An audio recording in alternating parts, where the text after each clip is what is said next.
annual meeting, Mubri 2020. It's a pleasure having all of you here in the third day of our meeting. We had the 3 days of special moments, lots of learning from speakers from Italy, Greece, like today, France, Mexico, Brazil. So wait, then today is just the beginning. And as you see here, there are these two beautiful, intelligent ladies that are here together with me today, helping me to be together with you, to share videos, to talk to you in the chat. So, ladies and gentlemen, let's say hello to Angela Duque. Angela, dá saludo a todos. Ana Maria Rodrigues Arias. Ana, por favor, dá saludo a todos. Hello, everyone. Both are Mubri, Colombia. You guys already saw them in the Nuria Calurula presentation, which was amazing, amazing, amazing. Well, if you don't know Mubri Association, the International Jewelry Association, you can follow us, you can see us on mubri.com. See our mission, see our vision, past events, future events, and know more about us. You can also follow us on Instagram, mubri.international. And by the way, there you can see some of our jewelries that are present in the virtual exhibition. And I will talk very soon about that because I know that everybody's excited. So I invite everybody after this pleasant conversation with our special guest, you guys stay in the room to watch the 25 jewelries of today. As you already know, we had 25 jewelries last Friday, 25 jewelries yesterday, and today 25 to introduce to you see how amazing our members. Tomorrow will be the entire virtual exhibition to you. See the 75 from 17 countries, from Asia, Europe, Latin America, USA. So don't miss it. And in case you want to see that with more calm, don't worry about it. You can write down to us and we share with you the link of this virtual exhibition. I'm sure you're going to love it. And during this conversation, Ana Maria will share on the chat the link of this virtual exhibition. But let's stop to talk here because I know that you guys are excited to talk with our special guest today. So let me do the appropriate presentation to them. So my guest of today is Yianni Melas, is a gemologist, explorer, activist, and extraordinary designer. You might know him by his Instagram, Gen Explorer, which, by the way, I already invite everybody to follow him on Instagram. So Gen Explorer, don't miss it, guys. And also, he's available in the Yianni Melas official, which is his jewelry design. Well, let's start here. Ladies and gentlemen, my good friend, Yianni Melas. How are you, Yianni?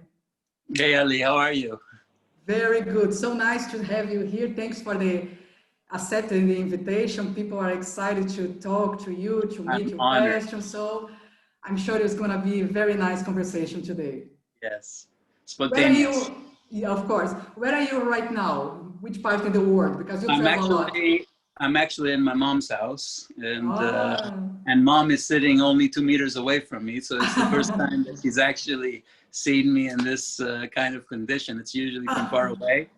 She's 84 years old, and she was a little bit upset because I had all the religious icons behind me. You know, I had to take them out because I have to show it to make her happy. Of course, you have to be a mom. Come on. I had Jesus Christ. I had everybody behind us, and Mom, we're speaking to a big audience. You know, very multi-religious. What's her name? Anna. Anna. Hello, Anna. Yes, Mama. Hello. No, Anna, no. His mother, the mama. Well, let's start here, Yianni, with the first question for you. So everybody knows you as a Gen Explorer, but people don't know that you are also a designer and everything. But let's start with this Gen Explorer. When did this happen and how did it happen? I think everything, as I've said many, many times, begins in your youth. It's how you grow up, where you grow up, and I think all the perfect things in the environment were there for me to become who I became. It began actually with stories of my grandmother telling me about the sword of Napoleon, which he cut into 4 pieces, which were full of emeralds, rubies, and pearls, and he gave it to one of our ancestors, and then they buried it in the yard, and there was the war and all these things. And then, of course, you always ask, what's a ruby? What's a emerald? And these little stories actually evolved into other things. And then the digging began in Rhodes, because I wanted to find that sword, because they had buried it in the backyard so that the Germans wouldn't steal it in World War II. And it had been passed on from generation to generation. So, you know, the digging led to, we didn't know that the house where my grandmother lived was an ancient burial place for the ancient Greeks, thousands of years old. So everywhere I was digging, I was finding little agate, little beads and little things. I thought, wow, you know, I always thought anywhere you're going to dig, you're going to find things. And it turned out to be just that particular little backyard of my grandmother. I found coins. I found so many things there, and that inspired me. And of course, after I dug up my grandmother's yard and there was nothing to be found, I had to dig in other places. And of course, later on when I grew up, well, actually I never grew up, I'm still a boy. I decided to dig in other places of the world. And so that's how it began. It began with fairy tales. It began with stories. And it began with living this beautiful Tom Sawyer life in, you know, in the island of Rhodes, Greece. So that was the original inspiration. And then, of course, I had one of the same gentleman that was involved with the sword, the general, was also trading pearls with Bahrain and Iran and all those places. So that was a beautiful story as well, and that led to the gemstone stories in the future. Amazing, amazing. And you say a fairy tale, as you say, a beautiful story, but we know behind the scenes sometimes the things in this exploration are not so pretty. We know I have chance to visit some of the mines, of course, not like you are more involved in that, you know much better than I, but we know that it's not that romantic as some people, some movies like to show. So could you tell us a little bit about this, about behind the scenes, how is the real thing? Sure. Well, actually, the movies that you see, like, for example, the diamond, the blood diamond thing, okay, that's a little bit overdone because they try to make people feel like diamonds are really bad and people are killed and all these things. Well, there was periods of times that these things happened, okay, but it's just, like, let's just say, a part of everything. It isn't as bad as everybody tries to claim it so that they can sell the synthetics and all these things. I actually think it's the exact opposite. I think gemstones feed people in all different parts of the planet. And I constantly get messages from everybody all over Africa asking me to come and visit them, to help them mine, to buy some of the gems. There's always actually more gems available than there is money to go buy them.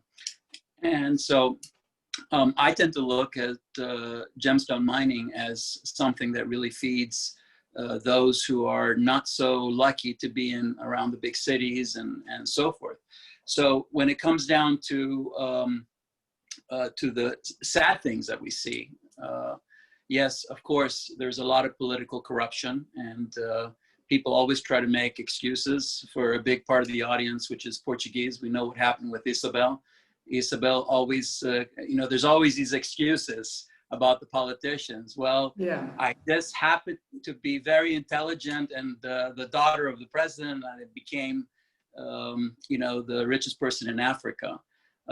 These things, when you go to the places where these, politicians which corrupt the countries, literally destroy the people's lives by taking the natural resources from them, you are exposed to a lot of things which are not so pretty. And so if we allowed the gems to stay with the people, I think it would be a really beautiful story for the entire industry. But the problem is that most of these politicians actually get involved in the mining and the gemstones, and that's where actually the big problems are.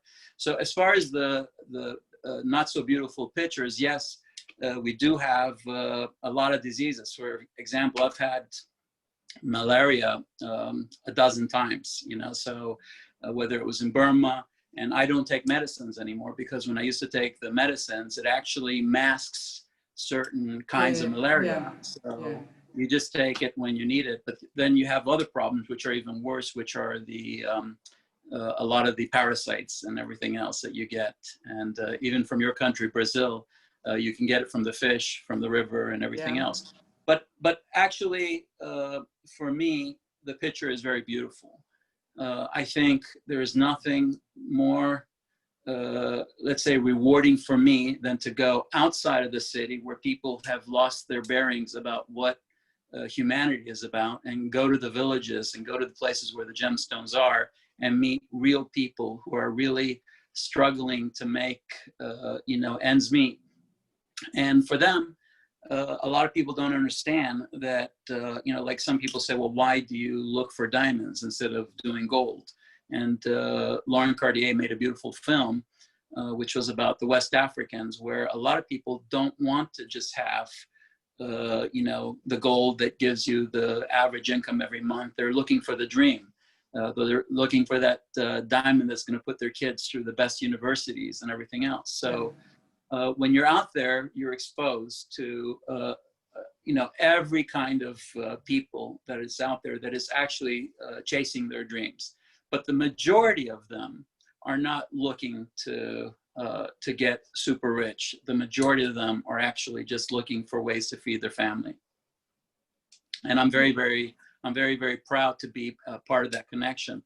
The problem with what we're talking about now is that the audience now is bigger. But if you look at a guy like, because a lot of people say, is this all about PR? Well, that's a good question. The answer is no. Because you look at a guy like Patrick Gunderson from Crystals of Australia, he's very neutral. He doesn't do activism. He doesn't support the people. And he's got 200,000 followers. I've got the largest collection of photographs of gems and the largest video collection, and I don't always post them because for me, activism is more important at this stage. So if it's about collecting, you know, let's say followers and everything, I know how to do it. And I know that once I release my collection, I can get all the followers and everything else. But I'm 58 years old. I've lived a very, very hard life. And I've struggled. And the only reason now that I want to do what I want to do is because I've got a 14-year-old that I've got to put through college, and I've got to change my ways. If I could do this for the rest of my life, I would. But the answer to that is that activism is a very focused thing. It's about doing good for society. But if it's about collecting followers or getting people to say how great you are, you can just post beautiful pictures of crystals in Australia and get a lot of people following you, you know? So no, I agree with you. It's about content. I think people are forgetting about the share nice content for people. You just look for followers. And one interesting story, because I don't know if you remember when Isabel dos Santos showed up in the Forbes list. I spoke to you, we spoke briefly on WhatsApp about this, about can you believe that? And I remember that you were, if not the first, you were the first people who mentioned public about that, how was crazy this. About, I mean, how Forbes list put somebody like this person in the richest list and what she does in Angola, in the mines, it's unbelievable. Well, it was actually, I went after her in 2016 and the entire industry, everybody knew about it, just nobody writes about it. And everybody sort of thinks that it's okay I mean, what's she having to do with it? She's just the daughter of the president. Or like in Mozambique, oh, he's retired general. I mean, you know, how do you become a very wealthy general and in the ruby business? How do you become the chairman or the president of a group if you are the son of the ex-president? Or, you know, how do you do these things? I mean, people come up with all kinds of excuses. But what you will see is a very repetitive pattern. If you look, like I made a statement which was criticized about during the Vicenza show. And actually, I'm really surprised that the intelligence level of the people that I'm going against is so low that they called the people in Mozambique, and I say this for the Portuguese-speaking people, the people in Mozambique, if you look at the generals who controlled the entire country, these people were called freedom fighters. Yeah, well, it's true. They were freedom fighters. They were freedom fighters. And the minute that they free the country, they free it for themselves. And if you compare the generals of Burma, if I ask a question now to the audience, who is more corrupt, the Burmese generals or the Mozambican generals?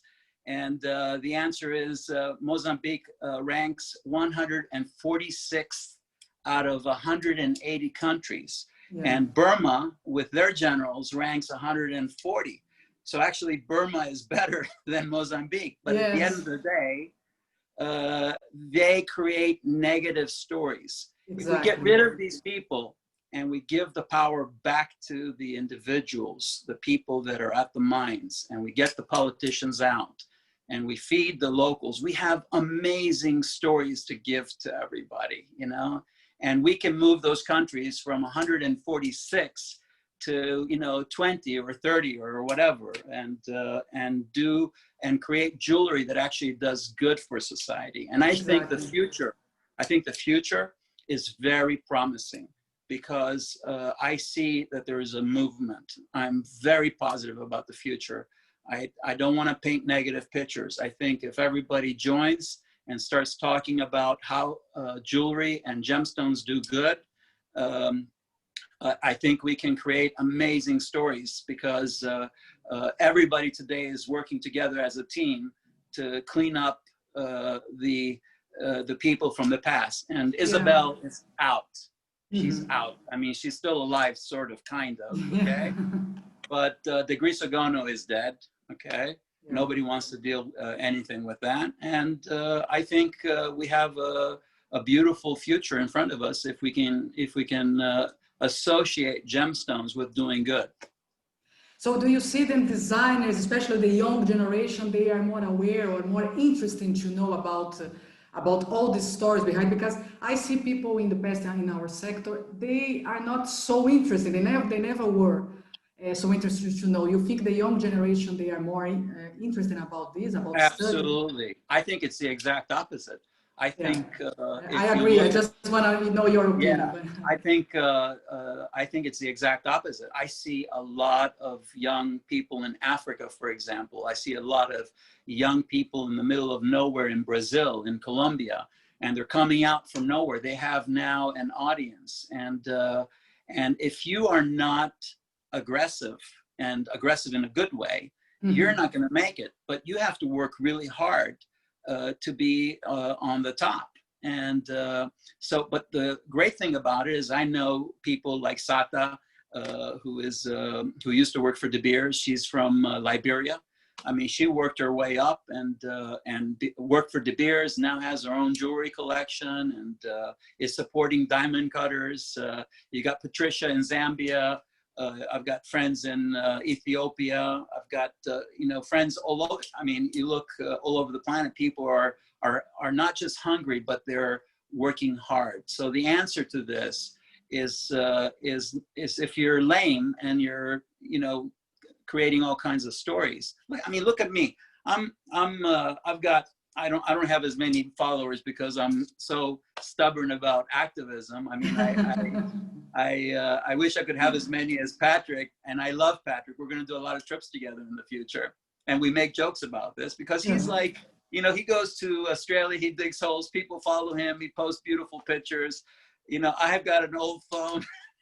I've got, I don't even care about these things. All I care about is just one thing, and that is taking down the bad guys. But at the same time, you look at me, I came from a shepherd background. I was having sheep in the mountains of Greece, and now I'm, let's say, an activist and so forth and so forth. I think it's up to the will of every individual.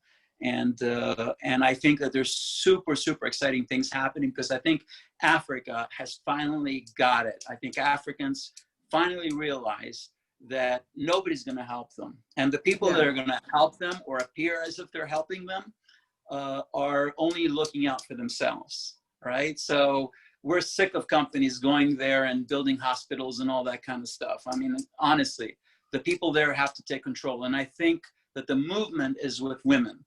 I think women in particular have shown immense strength in combating corruption. And why? Because women are mothers, and women want stability, and women in many ways are very artistic, and and today they are the great voices of anti-corruption around the world and doing good. So I see a lot of women designers coming out of Africa. I see a lot of women cutters, and I'm super, super excited to be taking part of that. That's a nice perspective. I'm glad to hear that, and I'm sure that visitors here, they are very happy to hear that. And for those who still don't know, but Yianni, he supports all kinds of projects with women, with local people in Africa, with young generations, with children, and we will talk about it later for you guys understand a little bit more. But now let's talk a little bit about the aquapraise. Then you were the person who discovered that, so, you know. So let me know. Let's talk here about this. How you find out this? How you discovered it, and what happened? What is behind this history? Ali, listen. Every time somebody brings up aquapraise, I always give the same answer. The answer is that I did not discover it. I just happened to be the person that was at the right place at the right time. Because if you look at the Maasais and you look at all the Africans that walk through the areas, they all see gemstones all day long, all right? All these big mining companies that pretend to be discovering things, they don't discover anything. If it's not for the artisanal miners in Brazil who go to Bahia, who go there and start digging, can start looking for all these gemstones, the big mining companies wouldn't find anything, because the cost of sending geologists out there to explore all these vast jungles is prohibitive, okay? So the majority of the gems, including aquapraise, have been discovered by local Africans hundreds of years ago, if not thousands of years ago, all right? Because these gemstones are on the surface. What made my case special is that I happen to have traveled the entire planet, have seen too many things, and I realized that this pebble that I saw was different. And it was my prerogative to take that gemstone away from where I discovered it with African people, to take it to the lab and to have it tested. That was part of my legacy. But what I've always said, and I said it in Italy, that discovering gemstones is like a baton race. You have lots of people that are running, and they pass the baton to the other person. And it's unfair that myself, being the last runner to cross the line, okay, should be credited with that discovery, because actually the discoveries are done by the local people. I personally get hundreds of messages from all over the world, not just only Africa, about new discoveries. And then I go there, all right? And I'm so grateful to this team of friends that I have, which are artisanal miners who are connected to the phone. They may not have anything to eat sometimes, but they've got a phone, and all of them are competing for showing their stones, because they realize there's a guy in Cameroon who's got sapphires. Another friend of mine right now is in Mali, who's got gemstones, and they send messages, and you have to choose among all those gemstones which trip you're going to take and where you're going to go. And I have to say that I'm blessed to have an amazing family of friends and people that are involved in this business. And I'm blessed to have been part of that team to bring the gemstone. But it was, for me, it was almost today, because you can find new species of monkey, new species of horses, new species of everything. But to discover a new gemstone is almost like a blessing from God, because it's like the ultimate thing for the explorer. It is the ultimate prize, let's just say, because we all discover new ruby deposits, new emerald deposits, new everything. But to discover a new gemstone after hundreds and hundreds of years of exploration is indeed like that warrior, you win the Purple Heart kind of thing. And I have to say, okay, I've done it, been there, done it. I discovered the gemstone. I'll be in Wikipedia forever. When I walk into a room. Oh, but come on, you deserve. Take credit about that. Well, Ali, that's the reality. Is I have to say, I'm usually very humble, but let me tell you, if you knew after 30-something years of how many thousands of kilometers I've walked and dug and been chased by animals and things have bitten me and the diseases that I've had, okay? God, because I believe in God, say, that guy down there, he's been really struggling. Let me throw something on him. Let me give him a little present to say thank you. And I think a lot of it, I'm obviously religious because my mom is very religious. Yes. But I have to say that I do believe that a lot of these things are not just by luck. I think, you do a lot of good things, whether it's Christianity or Buddhism, karma, things like that.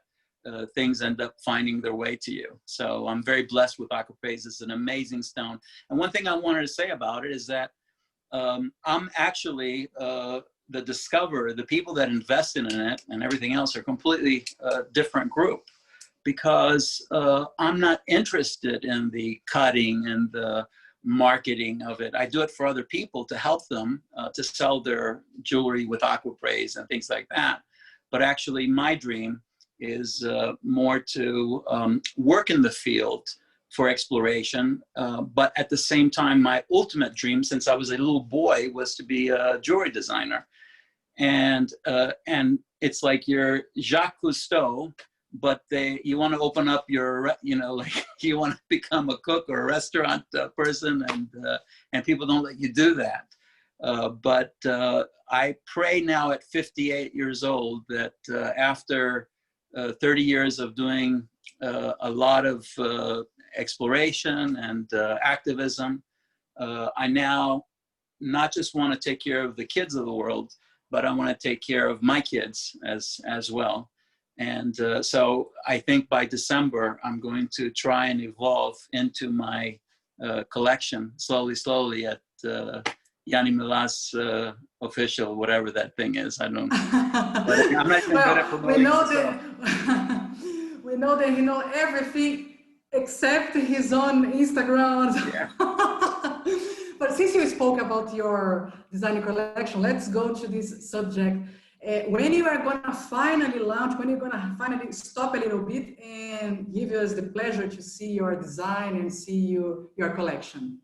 Ali, the thing is that it'll be soon, because I've actually designed the entire collection, and I've got more than 300 designs. I could have released it, I could have released it actually 10 years ago.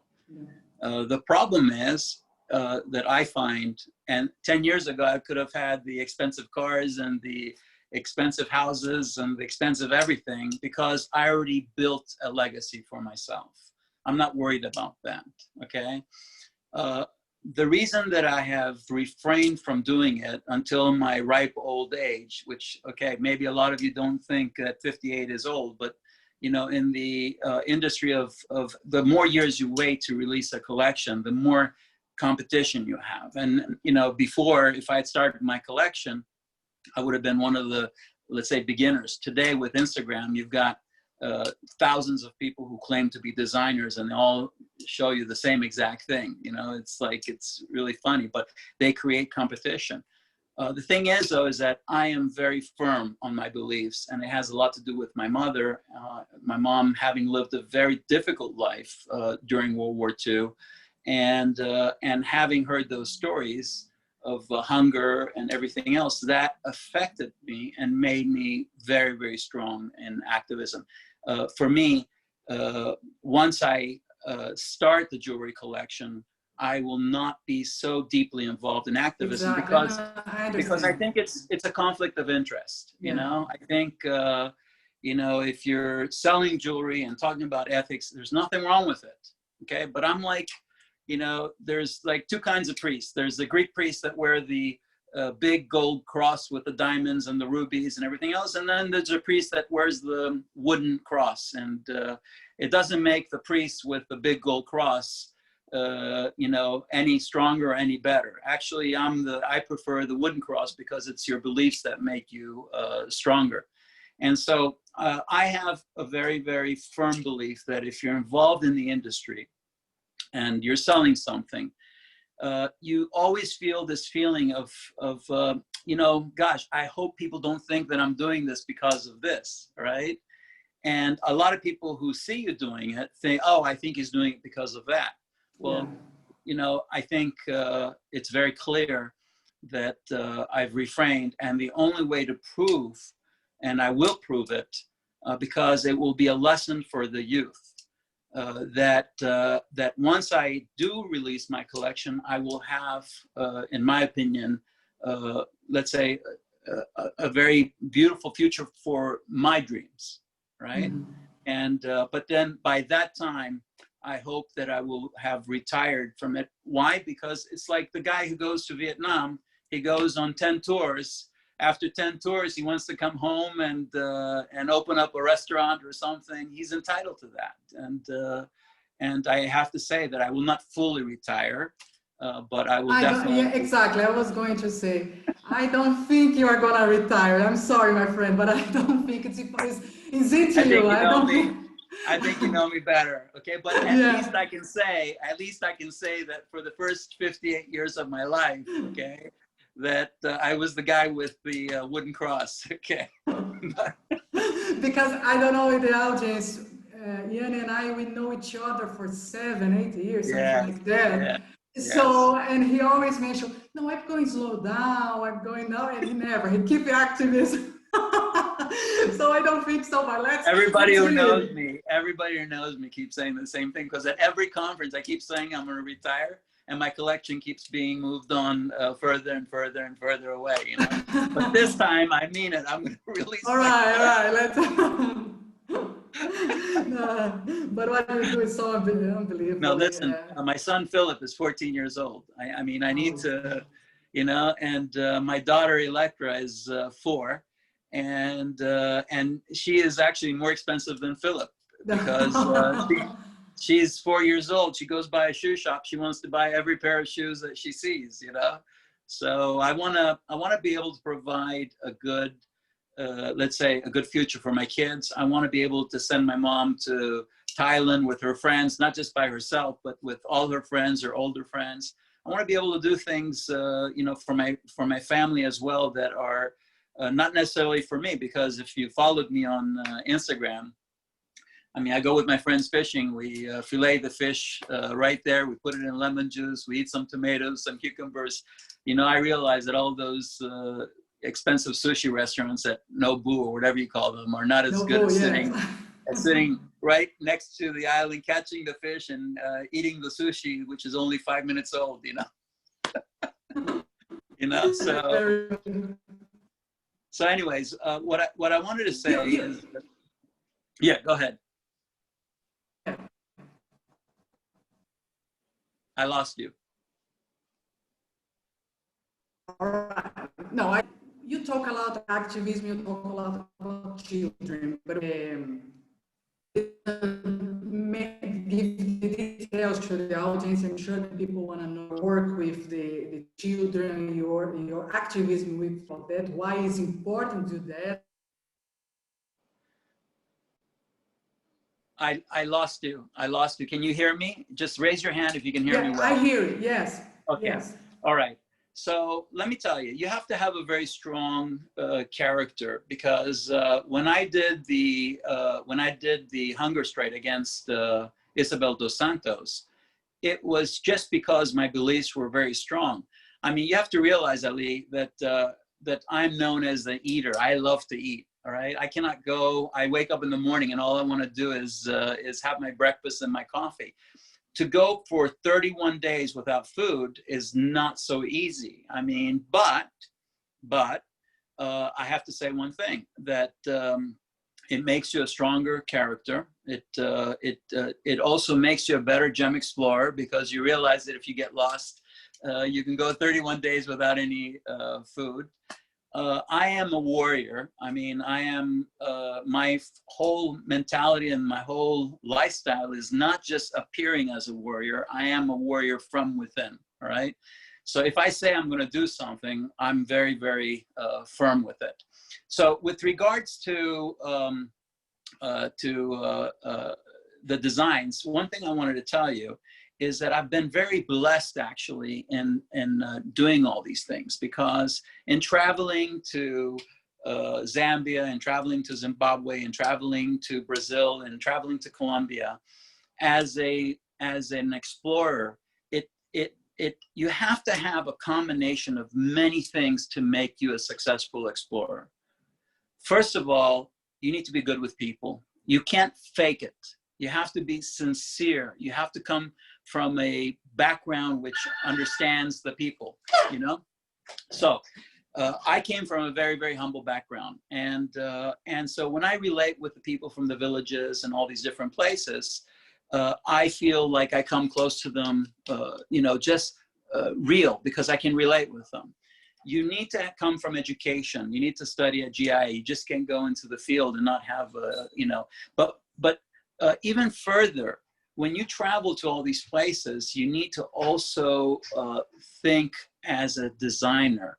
As a gem explorer, you cannot just look at rough. If you're not an artist and you're looking at rough and you don't see what you could do with that rough, all right, you do not invest or ask people to invest. So when I first, here's a true story, which I've hardly said to anybody, is that when I first discovered aquapraise and I showed it to some of the top dealers of the world, they were only looking at it from the clean perspective, because they were used to chrysoprase and how clean chrysoprase is marketed, okay?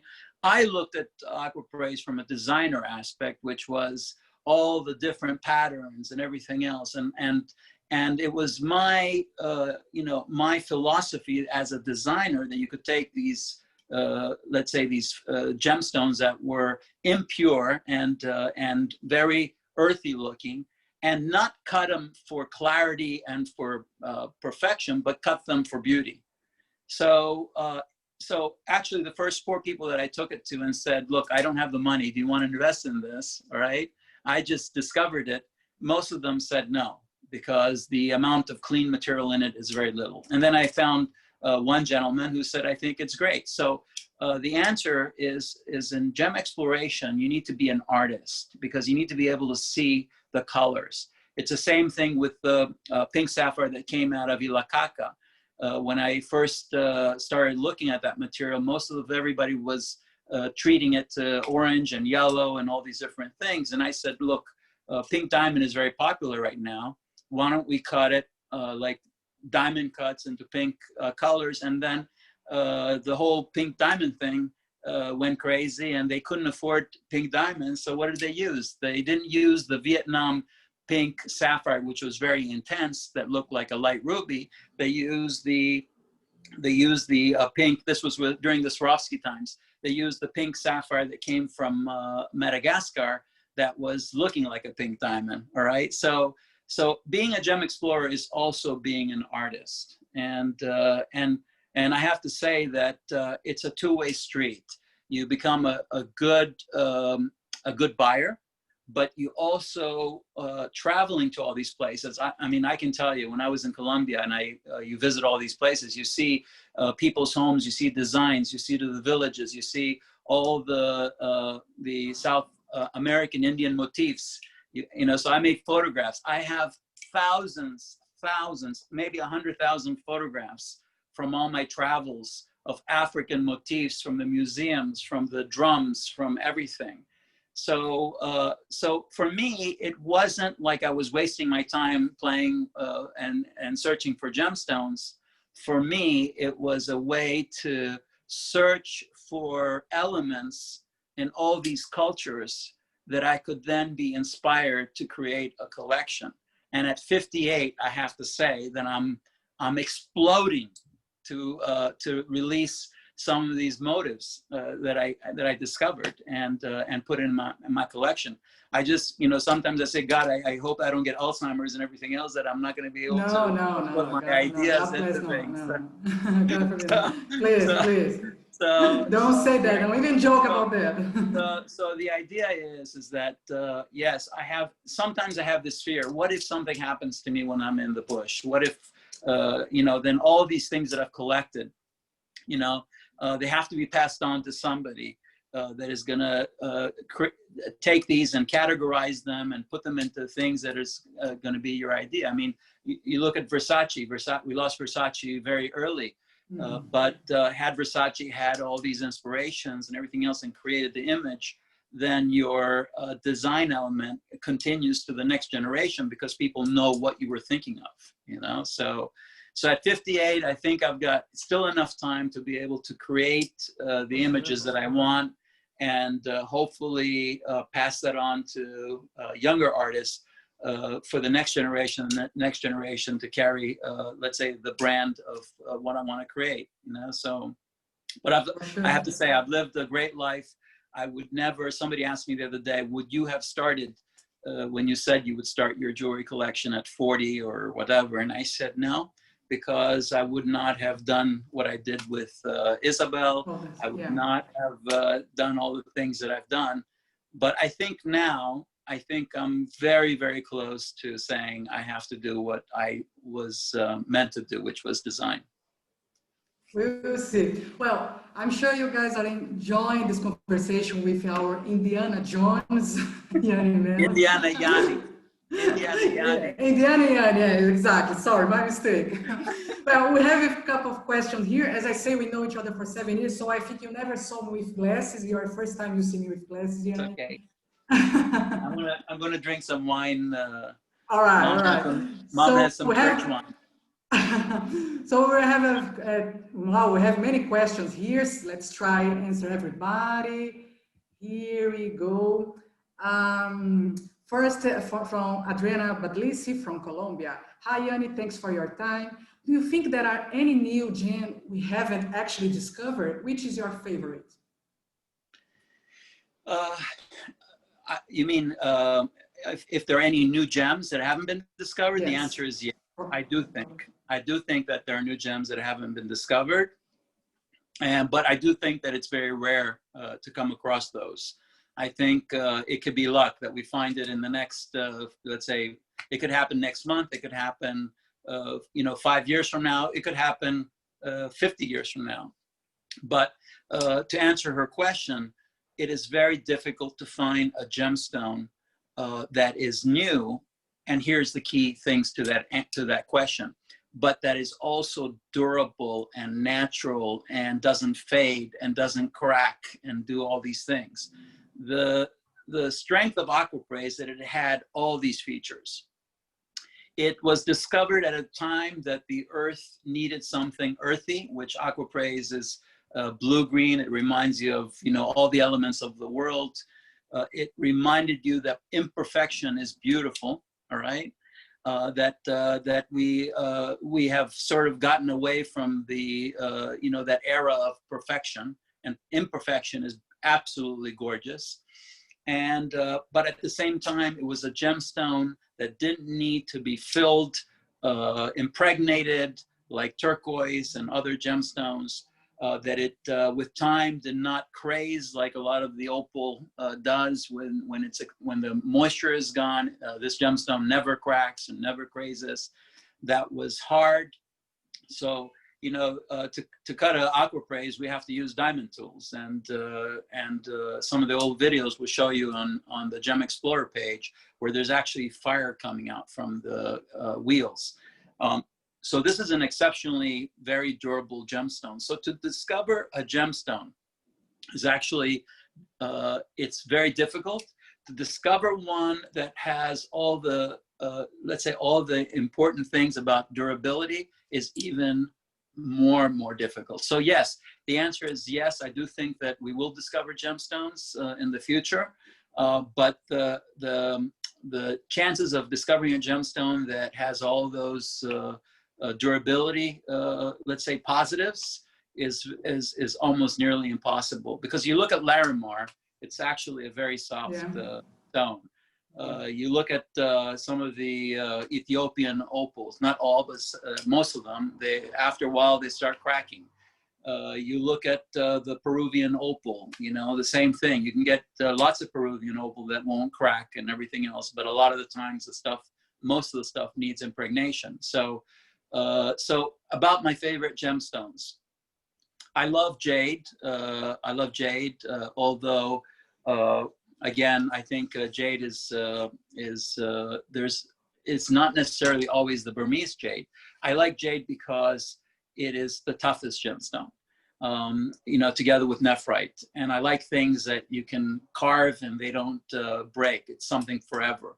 I love demantoid, Russian demantoid, because of the green colors. But I'd have to say that my ultimate, most beautiful gemstone is spinel, red spinel from Burma. Is, to me, I think that fire red spinel is absolutely beautiful, especially if you buy it from the women of Mogok, which is what I love about Mogok. Mogok, people ask, why are women involved in Mogok? The answer is because they were the most trusted people to do the mining for the colonialists during the 1800s, the English. So they started working with gemstones and digging for gemstones in the 1800s. And then you go to Mogok today, and there are thousands of women all talking to each other. It's as if they're showing their lingerie to each other, and they are communicating prices, and they're not so jealous of each other. They ask each other, what do you think of this? Oh, I think it's worth, $500 a carat, and the other woman say, no, I think it's worth 300. And so there's an amazing community feeling among these women. And anyone who really wants to understand how large scale mining, and artisanal mining can work together, they should go to Mogok, because for sure, Burma isn't, the best country with regards to political corruption. But something, I believe in how you do business. If I go to Mogok, if I go to Brazil, and if I buy a gemstone from a woman who's digging for her gems and everything else, I know in my heart that I'm doing something good for her and her family. I don't necessarily like buying things from auctions because I know that with political corruption in most of these countries, the money never gets to the people. And so when you're buying from the locals, you know that you're doing good. I don't say that it's bad, but then again, places like Mozambique and Zambia and all these places, it's amazing that for hundreds of years they've had copper and all these things. They always claim to be doing taxes and everything else, but yet the majority of the people end up living in poverty. So people say, prove to me that our partners are corrupt. And I say, well, 146 out of 180, and your partner is a member of the political group. I mean, that is as much proof as you can get. I mean, give me a break, Yeah. And on top of that, I don't understand, why is it that the sons of the presidents, the deputy attorney generals, the generals, the ministers, the governors all end up becoming partners in mines, That to me goes against everything that I was taught. And I think if everybody starts traveling and going to places like Burma and making that educated choice to go to Mogok and buy from a woman there, okay, and give her the money, that is a story in itself. And I think that's the direction we need to go. We need to, okay, and now I'm going to say something nice for the guys who are in the large scale mining so that I can appear to be balanced. Look, of course, some of the big jewelry companies need to buy 1,000 gemstones, and they all need to be the exact same color, and they all need to be the exact same size.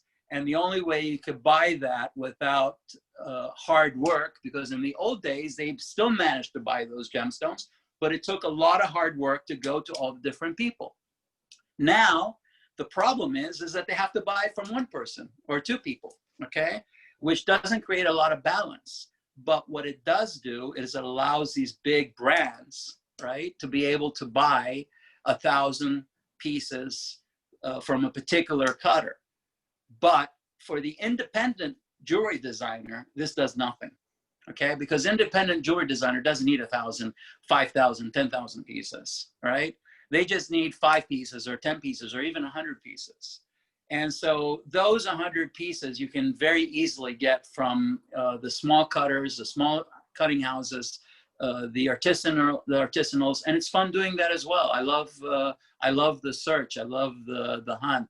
I love the interaction with my friends in Jaipur, my friends in Afghanistan, my friends in Burma.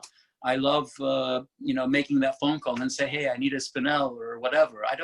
I think it's kind of boring to go to one person and say, I need 5,000 pieces of this. That system of large-scale mining only helps 5, 10 big companies. But the 80, 90% of our business is not those 5, 10 companies. The 80, 90% of our business are the designers and all these individuals who are looking for gems to cut, and they want their gemstones cut a particular shape, a particular everything. So if we do not allow the small cutters to exist, the individual designer is going to end up losing out, because that's what's happening. When you create auctions, you are killing actually the small cutters, because only one person ends up getting all these rubies or all these emeralds, and the rest of the emerald cutters are left without a job.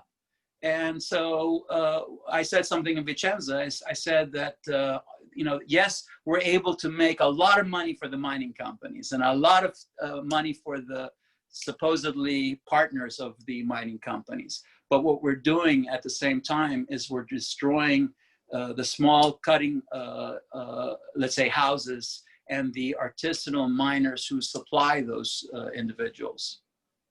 Well, just to register here, because you answered some questions already from our audience, but just to people know, Claudia Vega from Mexico, she's loving to hear you, and she asked about your activism, but you already answered that. Let's say Clarissa Perez, president of Mubri Mexico, Venezuela. by the way, has amazing amber. They have beautiful amber. I mean, I wish we could do something with the community. There's all these old women that collect it, and there's people that come there and take advantage of them. I wish we could create more cutting houses in Mexico. I mean, we have an immense labor there that can do these things. They just need the technology, and then to introduce them to Mexican designers who can then use some of their gemstones. Anyways, let's not deviate. No, it's just people right here, they are in love with your stories. And Yianni Lima, who is the vice president of the Mubri Association, International Association, she's interested about your exploration. She's asking me to talk to you, ask you some interesting stories, exploration, if you see a lion hunt you or something like that. What I can tell you is that exploration is a process, and it's changed. In the old days, what we used to be is we used to go to Vietnam, and we used to just go there, and then we would say to the guy on the helicopter, pick me up a month later, all right, at the top of the river, right? and you didn't know because we didn't have phones, we didn't have anything, all right? And by the time you reached to the other side of the river, you had been chased by things that wanted to bite you. You had, for sure, all kinds of parasites. So you had to go to London and go to the rare disease place. But I have personally been chased a couple times by lions. Your expertise about that. Which is not a fun story. But what I will tell you is that with regards to exploration today, it's on the phone. In other words, I get a message from a friend who is in, let's say, Africa, someplace. He shows me a picture of something. And what happens is that now I have to actually get a sample from him. Before, I used to actually go down there. Now I ask him to FedEx it to me. I then take that sample, I send it to the lab. And then, like, for example, we just discovered a new turquoise looking gemstone, which is absolutely gorgeous. But I've been searching for this turquoise in Africa for, oh my gosh, more than 5-6 years, all right? And finally, I think we found the place. So now we take it, we send it to the lab to make sure that it's turquoise, because in the picture, it can appear as if it's turquoise, but it could be 1,000 different things, including a new gemstone, right? So the lab tells you what it is. Then you have to send it to a cutter to see how it cuts. And only then you realize whether or not you call up your friend and you say, stake the area. Stake the area means that you tell them to invest a couple $1,000s to now control the area so nobody else can go and dig there. So now, once you do that, you have a base in the middle of, let's just say, Zambia. And and this particular blue stone is in the middle of nowhere. So now here's the fun part, which I'm so excited about. Once that area is staked, then you take a trip there and you stay there. And that becomes your base. You stay in a hut, you stay in a village. There's definitely no hotels there. You stay under the stars.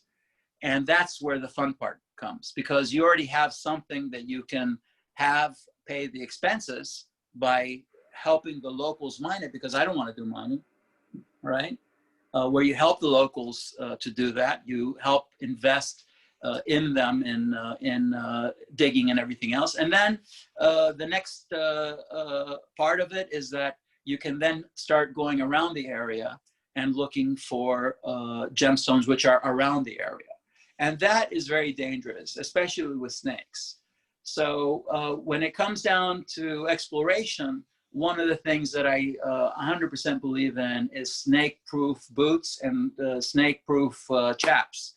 These are the pants that you wear. Yeah. Because the local Africans, when they go to the bush, they just walk through the area, okay? They don't care. But you have a lot of people dying from bites in Africa. They just, you know, for them, it's like they know that they have to go through. They can't afford to buy the snake-proof pants. They can't afford to buy the snake-proof boots. So they just walk, all right? With me, I think I have a choice. You know, I don't want to leave before my collection is finished. So because I have been bitten many times, and I'm very blessed because the few times that I have been bitten by dangerous snakes, they have been dry bites. And so it's just a matter of time before it's not a dry bite. And so things appear before you, like you have friends that have been blinded. So I have a friend who's got a white pupil on his eye because a cobra spit in his eye, and he went blind on one eye. So you learn little things like when you're going through the bush to wear your glasses and so forth. But let me tell you something. The part of gem exploration is about loving camping, loving taking a four-wheel drive and putting wine in the back and Greek coffee and some chickens and cooking and everything else. And to me, gem exploration is about that lifestyle. If you are a country boy, you will enjoy gem exploration. But with regards to lions and all these things, you never really know when those things are going to pop out of somewhere. And we are not Hercules. As much as we see these things about Hercules, you know, grabbing the lion and fighting against the lion. You know, if a lion or a buffalo or a hippo goes after you, your whole life is over with. The only thing you can do is run. You know, so it's amazing. We will make few questions more because there are, Yianni, there are many questions around the world because people are fascinated with your stories. They want to know everything about you. They want, if they could, they would listen to you for 3 hours, but of course it's not possible. So I will make a few more questions from Yves Tiong, from our member from Malaysia, who is also in the virtual exhibition that we are presenting. She's asking you, what's your ultimate vision in gem and jewelry industry? My ultimate vision is actually that at least one of them, because I don't think there is no ultimate vision. You know, I think our industry, it's like your vice president, you know, wanted to know about being a gem explorer. Well, I'm sorry to say, but gem exploration isn't just about being chased by lions. It is about having a responsibility to society. It's about bringing technology to the places where you go. You cannot just be a gem explorer that goes somewhere and takes things out. You have to be able to give back to society. If you are a gem explorer in the true sense, then what you're doing is you're basically looting the natural resources of a country. I don't have a problem with taking rough gemstones from one country and taking it out, because everybody who, let's say, is a carpenter doesn't get their wood from their own state or their own country. A lot of the wood is imported from different places. But we have a responsibility, and this is my dream, that if we're going to take something out from a country, we have to bring something back in, all right? And one of the things of my ultimate idea is that as individuals that are involved in natural resources, we need to be able to give back. And how do you give back? One of the ideas which I've had this year, which I think is a very possible idea, isn't just to teach people how to cut gemstones in Africa. Because if they cut the gemstones, they have no way of selling them, you know, because they need offices and everything else. But if you combine the gemstone cutters of Zambia, for example, and you give somebody like Patricia, who is a designer, who knows how to make jewelry, and if you give her the gemstones cut in Zambia to market, she travels all over the world. She lives in Europe part of the year. She can then buy from those cutters and have a story to say, which gives back. So how do we do that? First of all, we teach them how to cut the gemstones. We bring in older jewelers who have never been outside their country and want to take a trip, but they want to feel safe, okay? You bring them to Africa, or you bring them to Burma, you bring them to different places, okay? You teach the local people how to do things, and then you create little circles of where everything is from there. You don't need to have an office selling gemstones, you know? You don't need to have a wholesaler. The designer, the cutter, the artisanal miner are all in the same country. Even the gold, all right? That Zambia has lots of silver, lots of gold, even copper, okay? They can take all those natural resources. They don't need 100 offices around the world to support them. They can have everything in-house. So my dream is that in having been involved in taking so much from different parts of the world, I feel it's my responsibility to also give back. And what I'm doing is talking to master cutters in America or different places and saying, would you be willing to go to Africa for a month to teach women how to cut gemstones? And they're like, are you kidding? That's my dream. I said, but I can't pay you. He said, are you kidding me? It's like, you know, I'll buy my own ticket. You know, it's like, oh my gosh, you know, so so they then have a story because they're going to go on Instagram saying that they're helping people. The girl has now this thing that she was taught by this guy who was in America, who's a master cutter, who won many awards and everything else. And then the designers that end up having these stories that their gemstones are also cut by locals can also have a story. So I think that's where I see the vision. I see things being far more circular, far more, rather than gemstones being just exported. I see small little pockets of designers and artists, and all creating little circles where they are independent from the whole world. They can actually get everything from the place where they're actually, living at. So that's my vision of the future. I see that. And of course, I hope that somewhere along the line, my vision will also be in the jewelry industry, that my brand will be somewhere in there. For sure. But anyways, that's where I see the vision. Well, the question, Yianni, don't stop to pop up here. So one more. Andrea Nicasio, member from Brazil. She asks, hi, Yianni, you say that in the world you are finding new sources of rubies. Where these new sources are happening? Well, ruby, you don't necessarily find new sources, but what I'm saying is that, for example, a lot of people don't know that when it comes down to, let's say, ruby, sapphire, and emerald, those are known gems. And there's, for example, people don't know that sapphire can be found in right outside of Paris. There's a sapphire mine there. People don't know that there's emeralds that come from, South Africa, the Cobra mine. There's emeralds in India. There's so many different locations. There's rubies in Liberia. There's rubies in Guinea. We don't always have the gem quality rubies, but at the same time, as a designer, if you give me Guinea rubies, which are not exactly transparent, I can create amazing jewelry that is ruby, that is not synthetic, all right, that is not glass filled, that is a beautiful red.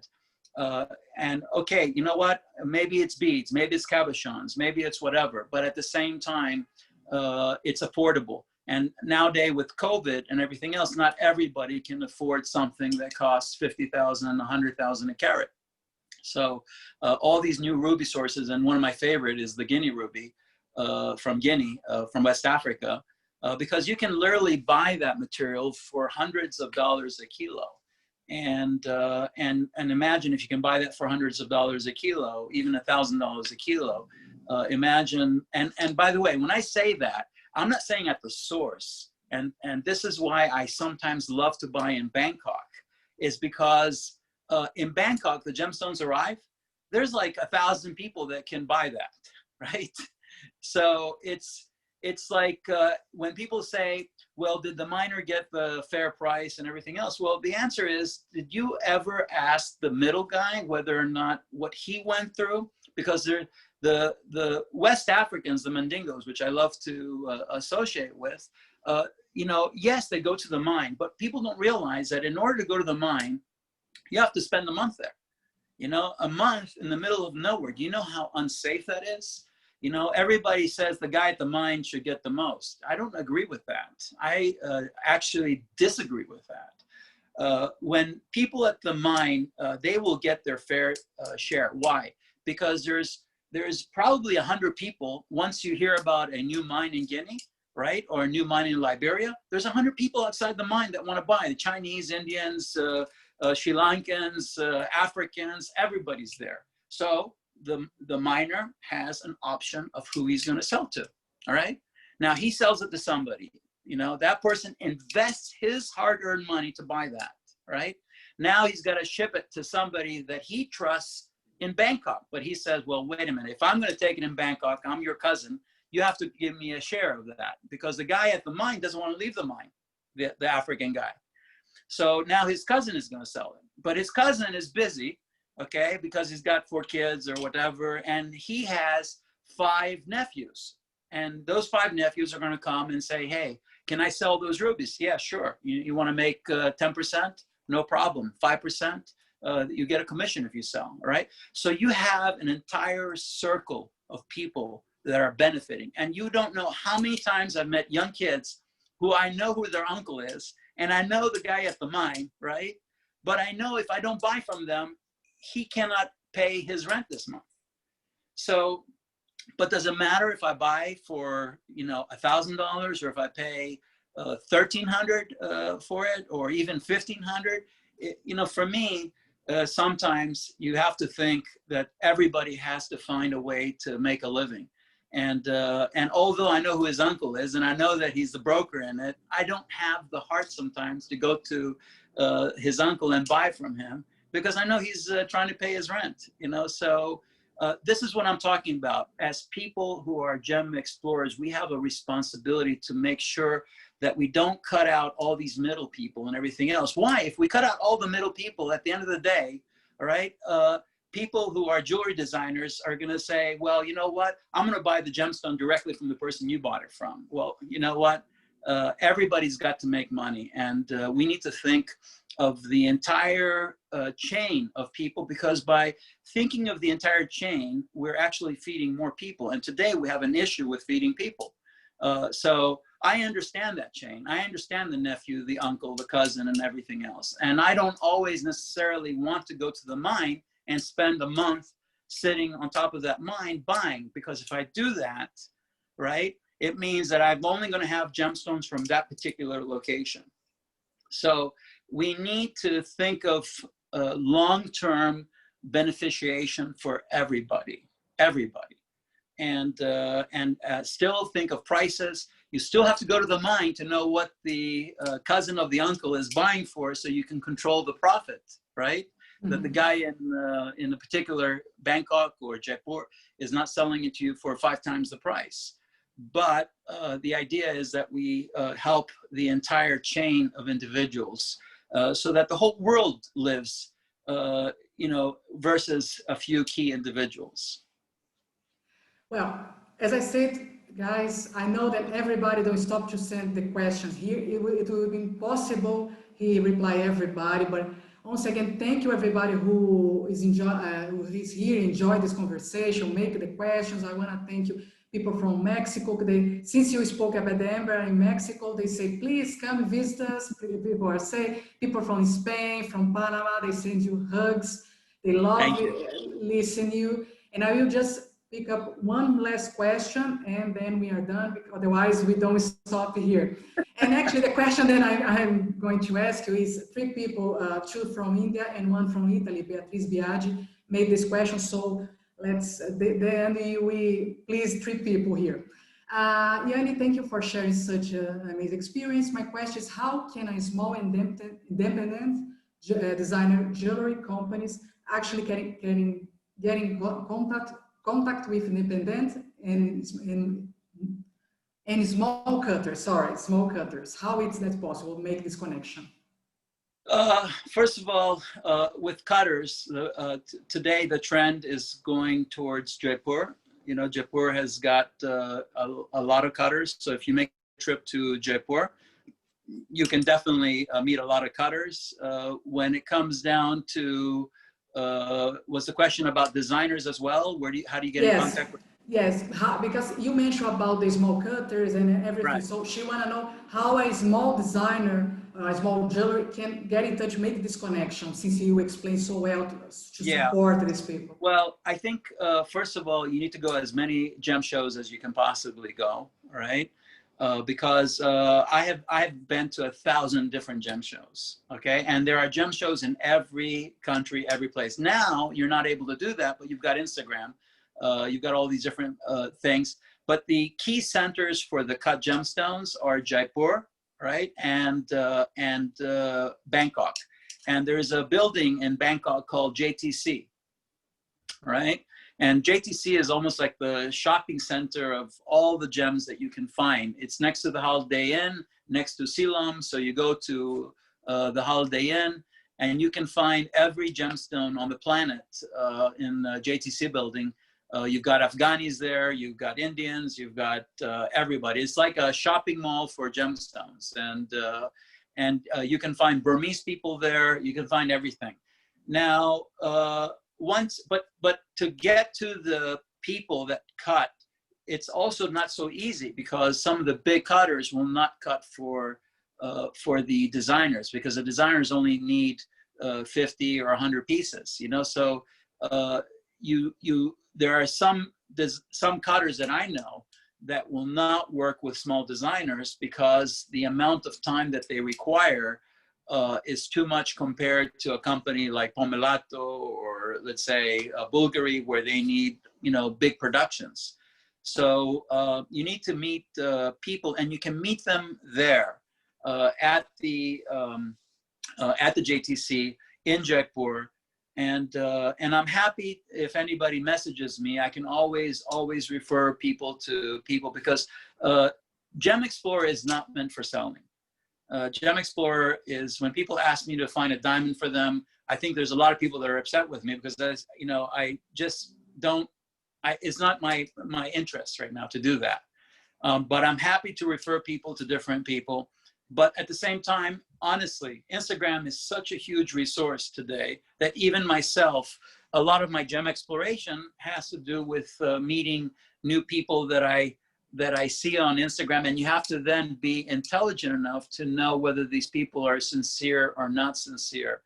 I have, you know, 1,000 people from Jaipur sending me messages, can you buy my gemstones and everything else. But you know what? A few of them get through because of the way that they present themselves, their personalities, and everything else. So we have to trust our instinct, and something which I want to leave with you, which is very important, and that is you have to trust something which everybody doesn't believe in anymore, and that is reputation. If you speak to enough friends who are designers, they will always refer you to people that they trust.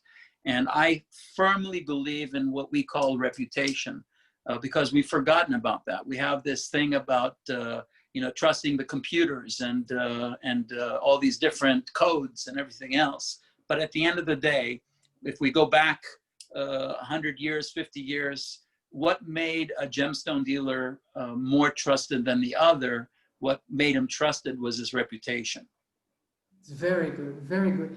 Well, I hope you guys like it, because I love it so much. I hope you guys enjoy. I can see here that everybody love it every second when listening to you, Yianni. My friend, thank you very much for being here with us. It was a pleasure listening your stories, and hopefully we can see your collection in December. Let's pray. You know what happened is right when I said I was going to do that, I get the letters from the bad guys fighting me on things, and I end up, you know, what they don't realize, if they don't send me these letters, you know, I'm not going to fight back, and I release my collection, and they'll be off the hook. Exactly. Right? The minute that they put me on the line and they send me these letters trying to explain, you know, their crookedness, okay, I become even more fierce, and I say, you know, screw the collection. I'm going to go after these guys. And I'm going to do it publicly, because I hate replying emails. I love putting my messages online so that people can decide by themselves. You know, exactly. Why should I reply in secrecy? You know. Well, everybody, we are now sharing with you a survey. Then we will give you 30 seconds to answer. It's a simple survey, just so you know if you like this conversation today, if you didn't not like. Well, I already can see here 100% people love it, love our guests, love the subject. So, well, I knew that, so I'm not surprised with that. Ale, we have to be positive in our industry. We have to have beautiful stories. Storytelling is everything. We need to not just talk about the bad things and everything else. We discuss the bad things because we try to find the solutions. But we need to find the answers that are going to create positive stories. And yes, we do have to fight the bad people. And yes, we do have to fight corruption and all these things. But at the same time, we have to create more films that actually go to the source and talk about what good we're doing. For example, I tried to find a film on the Burmese women, and there's very few films. You know, they are there, but they're not that exposed, you know? But we need to create films that actually show what good the gemstones do for the Mandingos, the West Africans, what they do for, the Burmese, what they do for the people in Afghanistan, Pakistan. Everybody talks about the drugs and the drug money and all that kind of stuff. But you know something? We can be very surgical. It doesn't mean that when there's a cancer that you don't treat, you don't go to the rest of the body. You surgically remove that cancer, right? And start working with people that are good. I don't agree in not working with lapis or not working with all these different things. You have to surgically choose, because if you meet somebody that's dealing with lapis, okay, it doesn't necessarily mean that the guy's funding terrorists. Just because he's a Muslim doesn't mean that he's funding Al-Qaeda or Exactly. Something. We should not be racist. Actually, the best traders in the gemstone business are Muslims, and I trust them sometimes more than my own Christian friends, okay? It's about the individual. I agree. Momento, chicas, momento. But please go ahead, Yianni. What I wanted to say is I wanted to dedicate this talk from all the things that we spoke about to the Mandingo tribe. These are the West Africans who have done an enormous job in providing all of these designers. They're like the guaqueros, you have in South America. Yeah, in South America. But they are actually from Guinea, and they come from a very, very rich background. Mansa Musa, like if I ask you a question, who the richest person that ever lived on the planet, most people would say Bill Gates or who's the guy from Amazon. But the richest person that ever lived on the planet that was 40 times richer than Bill Gates was Mansa Musa, which was a Mandingo, right? He was worth, I don't know, 40 billion or 400 billion. I have no idea what the number is. After a billion, all the numbers are. But these Africans have been for decades supplying us with all these beautiful gems we see in Tucson, at JCK, Idar Oberstein, Bangkok. And these are my comrades, and they are some of the nicest people that I've ever met. And I pray for them that they continue this tradition, and that we all sort of get to know each other, and one day are able to create these stories where this is my next mission, and I'm going to end it with that, is that I'm going to be able to, I want to be able to take you to the families where these families live, and you get to see films of them as individuals telling you their life story, not just only Yianni Melas, all right? But people that have spent more time in Africa, more time buying gemstones than I have, who have never had a chance to tell their story. And that's just Yianni. I can tell you there's 1,000 Brazilians, 1,000 Colombians who live and breathe gemstones. Yeah. That's all they do from the minute that they're born. They dig. These guaqueros, they live like that. And they do that, actually, they start digging when they're 7 years old at the mines. It doesn't mean that it's a bad thing, all right? It's just because their family is there. And people ask me, the kids are digging. Well, you know what? The mom and dad are there, and they have to feed their kids. I mean, you know what? When the kids are there, they help mom and dad the same way I help grandpa take the sheep up the mountain, We are all part of a family, and it depends on how we want to see the picture. Very good. Yianni, I will invite you to stay a little bit more with us and watch the beautiful presentation of 25 jewelries, of 75 in our virtual presentation, Mubri, because some of them make the question here to you today. Sure. So I guess they are excited to hear your feedback about these jewelries. So please, chicas, pueden compartir por favor el video.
around the world, as you saw, Beautiful. USA, Brazil, Venice. Beautiful, beautiful, beautiful. If I can give some advice to the designers, Please, go ahead. is that I think one of the things, because I have actually lived a very blessed, balanced life, not just only as a gem explorer, because I worked for David Yurman, advising him. I worked at GIA as a teacher, which taught me about education. I worked for big Israeli diamond companies in terms of marking diamonds and doing, let's say, public relation campaigns in Botswana and so forth. One thing that I saw in all these years of visiting, 1,000 JCKs and 1,000, shows in Switzerland and Basel and so forth and Vicenza, is that the weakness of the design is that sometimes the element is missing. In other words, it is not just good enough to just design something that is beautiful only, but we need to design something that has our element, something that people can see 10 pieces of and know that they come from a particular designer. So, and I would recommend all the designers to search for their element. It isn't easy to find that element, but something that identifies you, okay, with a particular design. And if you look at David Yurman, he created the rope design. I mean, funny enough, he didn't create it, the Greeks did, because if you go to the museum in New York at the Met, you will see lots of twisted, rope designs that were done before Christ. But he took that element and created an entire collection out of it. And now people associate through repetition that element with being a David Yurman. The second thing he did is he created the cushion cut, which was a particular cushion cup shape. It wasn't just a cushion. It was a particular cushion. And he repeated that over and over. He kept that same shape over, the checkerboard cut. You look at Stephen Webster. Stephen Webster was the first one to create the quartz tops with the ruby slices underneath and the facets shining on the bottom of the piece with the mother of pearls and everything else. And so when you would see a piece like that, you would immediately associate it with Stephen Webster. So if you really want to design, there are two paths to make. You can either go the jar way, which is each piece is individual and collectible and so forth, and you make only so many pieces every year, or you can create a collection which has an identity. But in order to have an identity, you need to have an element that you repeat somewhere, whether it's the kind of metal that you use, the colors of the metal, the shapes that you use, the patterns of colors. Even if you use, if you look at Eugenia from Phoenix, she uses a particular pattern of colors for her jewelry that the minute that you see it, you know immediately that it's Eugenia. So designers have to find their identity, because I need to be able, because a lot of people don't know this, but I'm actually, I was an instructor for free at all the design studios in India. When I used to create my collection there and work with the gemstones, I used to go to the local universities and design centers and help the designers find their identity. And one thing that I saw is that, that if I took a wall and put 10 designs among 150 designs, if I cannot choose those 10 designs out of those 150, it means either you have taken the jar direction of making individual pieces, or you have failed in having identity for your brand. And so I strongly, let's say, give advice that you need to have an identity. And let me add to that. That's the reason that I don't like other people working on my waxes, because I'm a wax carver. Because when I carve my own waxes, my soul comes through.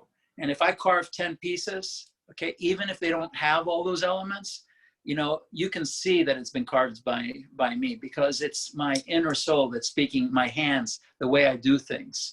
So sometimes jobbing things out, you can do that, but there are many paths to Rome, as they say. You can choose which path you want.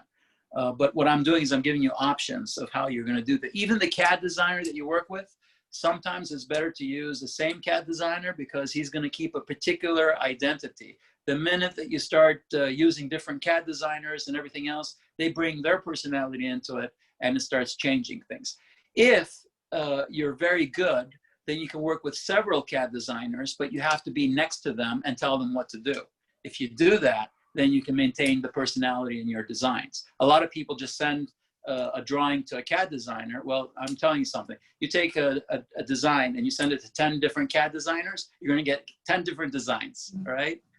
So advice is it takes time to the designers, but stand next to your CAD designer, even if it takes you all day to produce 3 designs, it's better to stand next to him and tell him what to do, even if he objects, because most people object. They don't want you standing next to them. They want to be able to do it on their own time.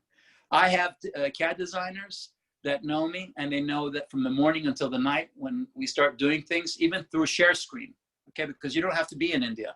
I can be in Greece on a Greek island. I use share screen, and from the beginning of the design until the end of the design, you can end up taking the design in the direction that you want to, and each piece has its own personality. Very good, Yianni. And the people still keep making questions, but we have in 1 hour and a half. Okay.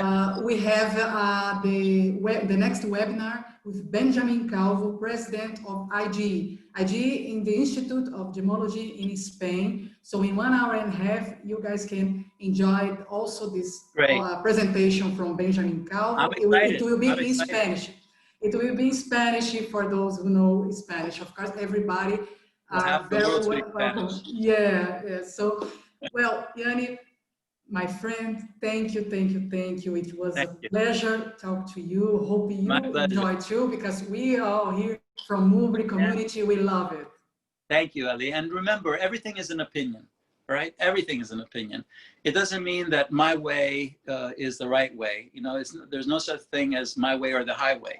Everybody has an opinion, and everybody absorbs things from different people, and we create our entire our own picture. So Ali, thank you very much. You're a great leader among the women of our community. I am so excited to have seen you going through the ranks, you know, and I'm excited to bring more women into the jewelry industry, because I think from the ethics side, I think they're going to actually do a lot of good for our industry. So it's enough. The men have really screwed things up. So I'm really happy that women are coming into it more than ever, you know? Thank you again. So everybody, see you in 1 hour and a half. Stay safe and see you soon. Graças a todos. Obrigado a todos. Thank you. Ciao. Congrats to everybody. Ciao. Bye. Ciao. Ciao. Bye-bye.